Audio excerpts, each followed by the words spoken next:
Eric Mwade for January 22nd, 2014.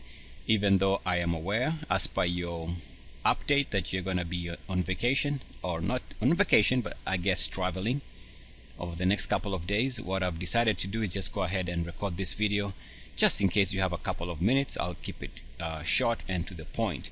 So we begin here. By the way, thank you for the setup. So now I have MetaStock. Everything should be good to go. Okay, so we look at the weekly, and nice to see that eventually it did manage to hold above the line. We were expecting support, and you can see that we just had to use the consideration of these lows. Through this low, it's important to say through this low. Why? Because of that uniform activity. The thinking there is that because it is uniform activity, the average price comes to a flat line. That's the thinking behind it and the reasoning behind that. So this is, in my opinion, flat, or it averages out. So we can draw the line through that. So let's see whether we can get this.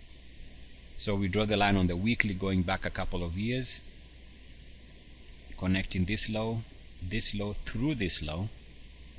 And you can see it makes a lot of sense because down the road the market seems to be bouncing on the line. Without this adjustment here, we would not get an insight into what the market is doing at this point with this double bottom. So that's the insight that the line gives us, which means that our thinking that this can be used as uniform activity, and so we can draw the line through that, is an idea that is making a lot of sense because it helps us in timing this entry here. So this double bottom support is good, and we had also been talking for a couple of weeks about the prior breakout, and this video was supposed to be short but seems to be long. All the same, we had an entry there for a good breakout here. That breakout in the price on the weekly, this is a weekly chart of course, that breakout entry there corresponds with this RSI move, and so this level here is important for us, and what we had to do was just draw a simple straight line. And we can see that the market had bounced prior to this couple of weeks. There was a nice bounce there. We came here, we formed a double bottom support, and that's why the market is up, breaking out to new highs above this level here, which now the new buy point is 88, 85.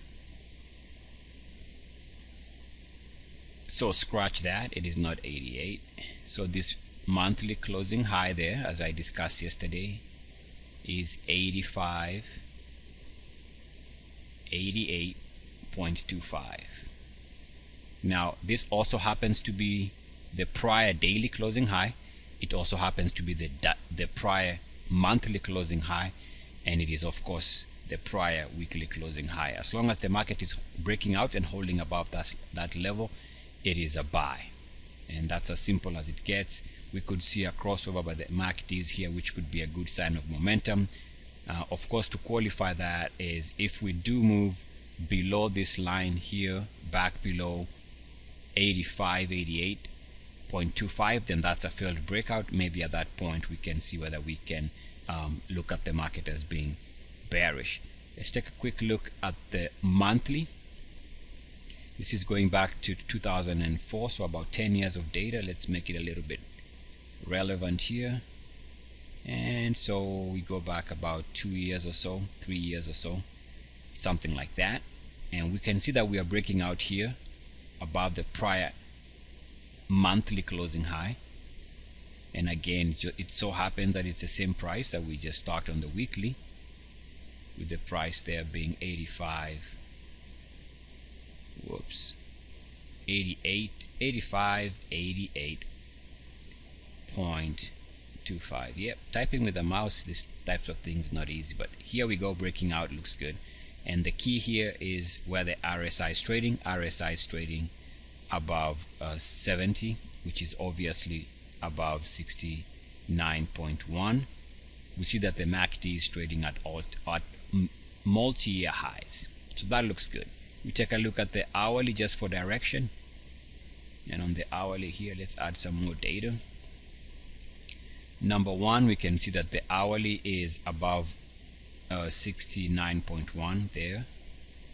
It is above that range, and I think if we can draw a simple straight line connecting these lows, and if the market can continue staying above that, that should be good.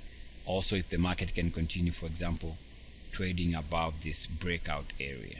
So this, we can say there was a wedge. We discussed this about maybe 2 weeks ago. The market did finally break out above that wedge. At the time that was taking place, we saw that the market also punched with a crossover above zero.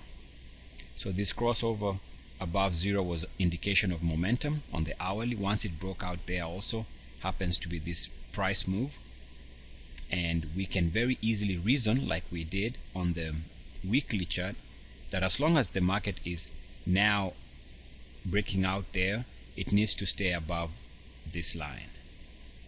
So you can see on the hourly, as long as the Nifty and the Indian market is trading in the 69 plus area, holding above this line, number one, and number two, holding above the green line, then the market should continue at least being healthy.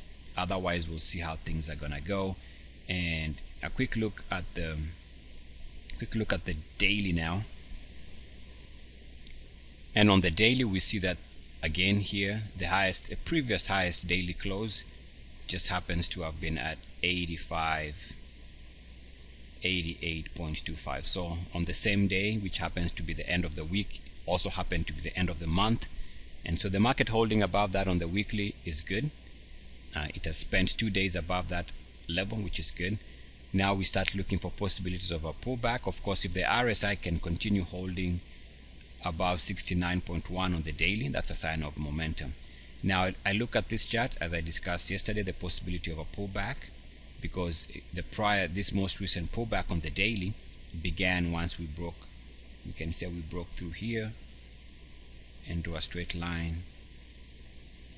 So we can see that this line should come at about same level, the same level where we can expect either an acceleration or resistance.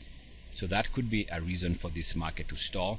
I also see the possibility of connecting the highs on the RSI with a little bit of an adjustment, negating that. So negating these tops there, or through the tops there, because of uniform activity, and then connecting that low and that low.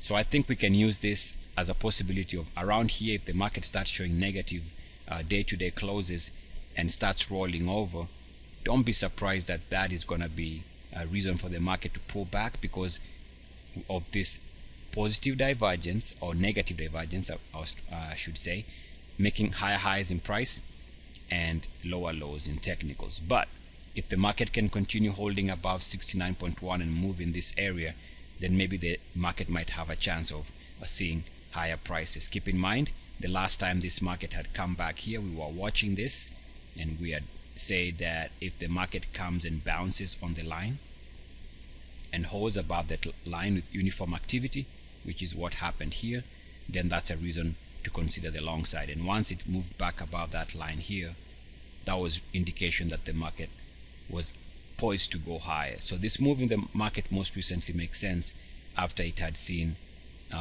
support on this line. We also see the MACDs moving back above zero.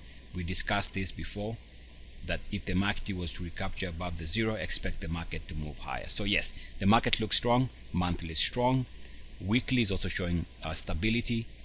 The daily is where we could see resistance and something like that. Otherwise, on the hourly looks good. Eric Mwathe, enjoy your trip. Peace and blessings. Woo!